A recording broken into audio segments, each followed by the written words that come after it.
Hi everyone, welcome back to the channel. In today's video, I'm going to show you exactly how to fix the Reolink NVR connection failed in 2026.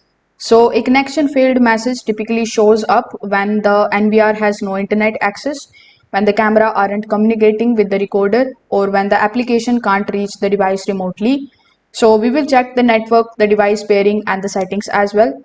So first of all, you need to start with the full restart. In it, you just have to first of all turn off the NVR, the router and the cameras, then wait for about 1 minute and then power them back on in this particular order. You need to first of all power on your router, then your NVR and then your cameras. So this refreshes the entire network chain. Afterwards, you need to check the Ethernet cable between your NVR and the router. Just make sure that it is firmly connected and the LAN port lights are also blinking. If not, you can try a different cable or the router port.